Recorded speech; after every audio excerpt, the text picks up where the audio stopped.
Most exciting destination in all of northern Wisconsin. LCO Casino Lodge and Convention Center, Hayward. LCO.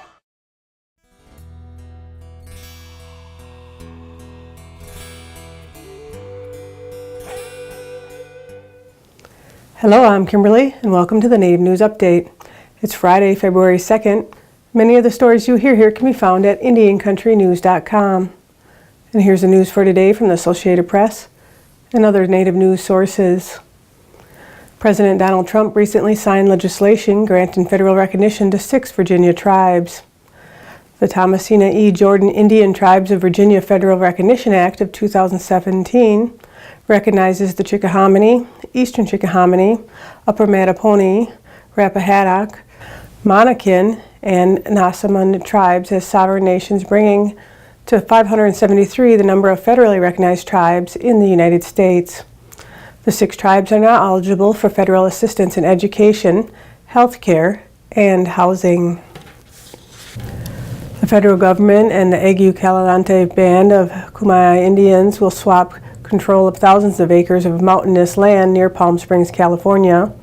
In a deal, officials said will improve land management for both sides. Over the roughly 2 decades that such an exchange has been in the works, many people raise concerns that placing sections of land with public trails into tribal hands would lead to limited trail access. Officials hope the plan they've finally come up with will please outdoor enthusiasts.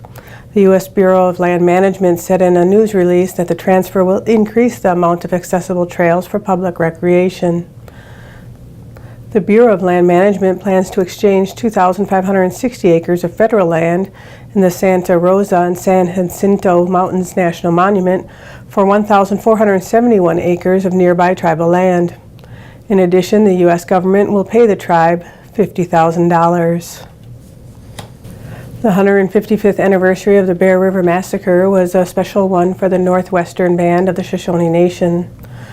Just 3 days before the annual memorial at a roadside monument north of Preston, Idaho, the tribe purchased 550 acres of land where hundreds of its ancestors were killed by federal troops from California. Instead of conducting the memorial next to the massacre erected in 1932 by the Daughters of Utah pioneers that states the California volunteers engaged Indians guilty of hostile attacks on immigrants and settlers, the Shoshone people next year will be able to remember their ancestors on their own land and tell the story from their perspective. With 550 acres of sacred land now in tribal hands, the Northwestern Band has plans to restore the site to how it looked back in 1863. That includes planting native grasses, shrubs, and willows. They also have plans to build an interpretive center and educational walking trails near the river and hot springs that once made the site a valuable winter encampment. North Dakota's 5 tribal colleges will be hosting a higher education conference in March, bringing more than 1,000 attendees from tribal colleges and universities from across the United States. The American Indian Education Consortium, which is composed of 37 tribal colleges and universities, has scheduled the conference for March 11th through the 14th at the Bismarck Event Center. For more information, you can check out aihec.sittingbull.edu. Harriett Skye, a pioneering Sioux woman who paved the way for Native Americans and hosted an unprecedented TV program in Bismarck, North Dakota, has passed away at the age of 86. Skye was born on December 6, 1931 in Rosebud, South Dakota. The eldest of 7 children, she grew up on the Standing Rock Reservation in Fort Yates. After graduating high school, her career began as the editor of the tribal newspaper, the Standing Rock Star.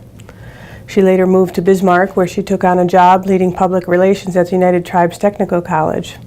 She was the editor of the United Tribes News, the college's monthly newspaper, and hosted a television program called Indian Country Today, which aired from 1973 to 1984 on the local NBC affiliate, KFYR-TV. In the first 10 years of the bi-weekly program, Skye conducted 246 interviews with Native American leaders and newsmakers. The program reached viewers in North Dakota, South Dakota, Montana, Manitoba, and Saskatchewan. In 2016, Skye was inducted into the North Dakota Native American Hall of Honor, which recognizes Native Americans who have been influential leaders and crusaders of their tribes and culture. And that's another roundup of news from Indian Country on this edition of the Native News Update. I'd like to thank you for joining me and have a grand day.